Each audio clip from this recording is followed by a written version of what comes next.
Me and Skyzoo, how we connected? Well, we connected. Me and Skyzoo connected back in 2019. We booked them. We booked them to come to Chicago, and we players, man. You know, we Chicago dudes, man. We some players, man. Like it's like, you know, you come here. It's a lot of it's some grease balls here, for sure. But we players, you know what I mean? Like me, Chuck, Hadi, we players with this shit, man. We got him here, put him in a 5-star hotel, brought him to 24/7 HH. We did an interview.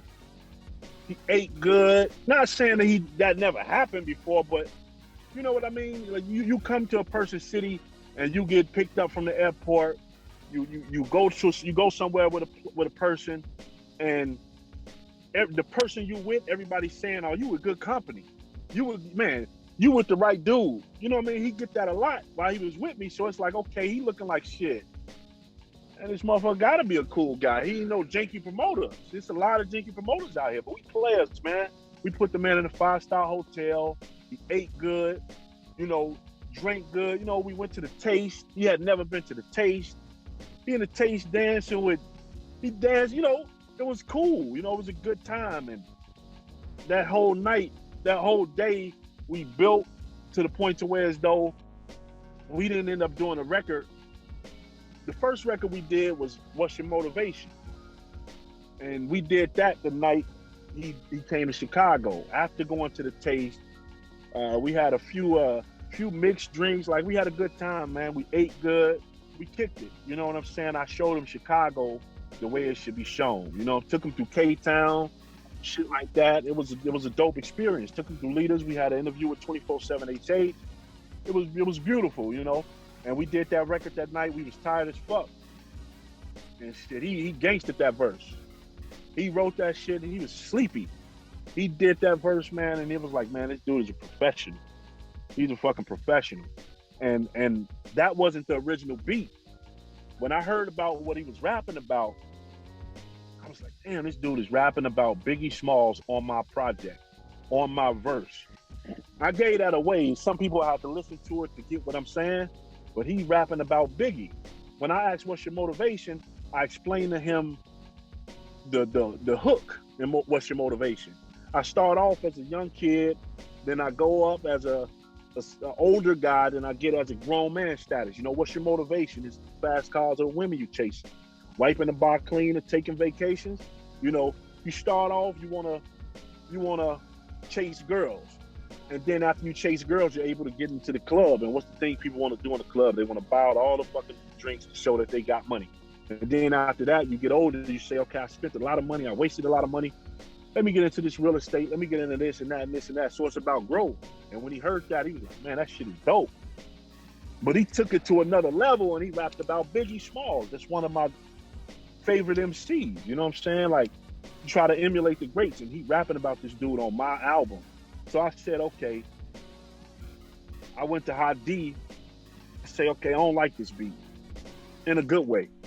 You know what I mean? And he took it, changed the beat for my verses, and then for Skyzoo verse, I said, man, I need some spooky shit, because he rapping about Biggie. And then they changed Biggie verse on All About the Benjamins, and it was just dope. You know what I'm saying? We came with that track, it fit. That shit was cold, you know what I mean? And then for Time was the Time record on the Survival Scroll, track 7. It was done over the pandemic. Back in August, back in April, I got my studio equipment. Salute to Taiwan Davis. He sent the link for that. I got the studio equipment, and I started doing it. I started recording, and Skyzoo wanted something for his crib because he was gonna record out the crib. So we texted. I sent him a video of it, or the setup, and that beat was playing. So he was like, okay, send me the link. I need that thing. Boom, boom, boom. And then he hit back like, okay, what beat is that? I was like, shit, that's Kenny Keys.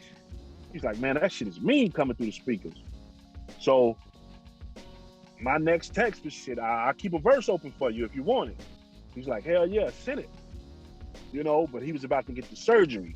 He got a polyp moved off his I don't know exactly where it was. I don't want to say because I don't want to, say the wrong shit.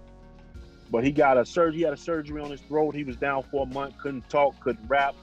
Couldn't do nothing.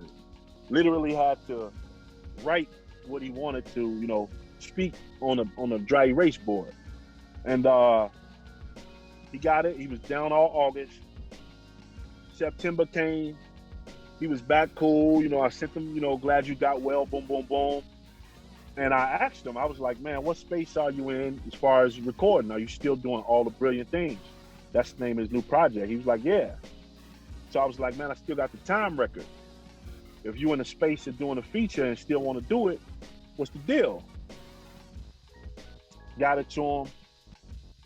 Sent that shit back in like 3 hours. There it is. Philmore Greene featuring Skyzoo. Time, produced by Kenny Keys. And then on Knowledge and Power, you got Philmore Greene featuring Skyzoo. What's Your Motivation? Produced by Rashid Hadi.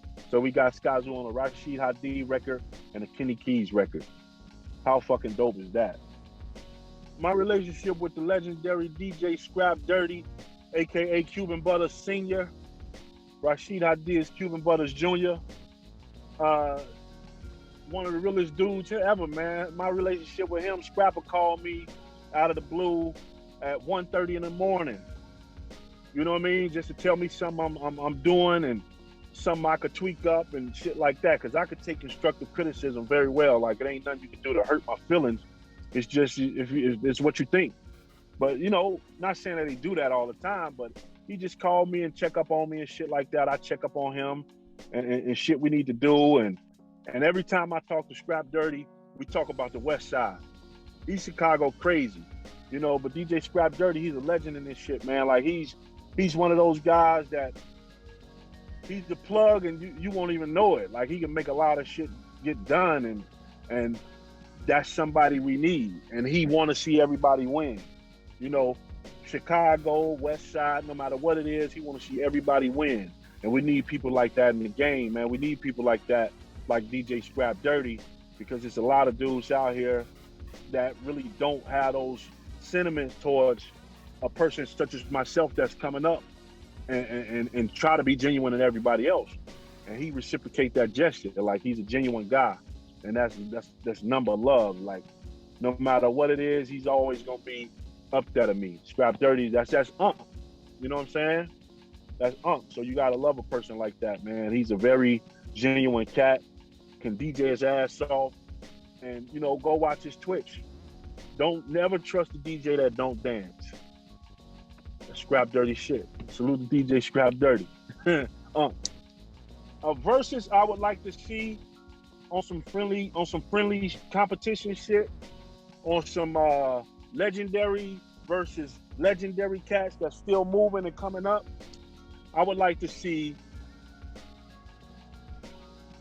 Rashid Hadi versus Pete Rock. Just beat battle. I would like to see Rashid Hadi versus Pete Rock. And I would like to see Kenny Keys versus Scott Storch. DJ Premier versus Notch. I would love to see that. And it's on some friendly shit. I know, that probably won't happen, but that's what I would love to see. I think it'll be dope.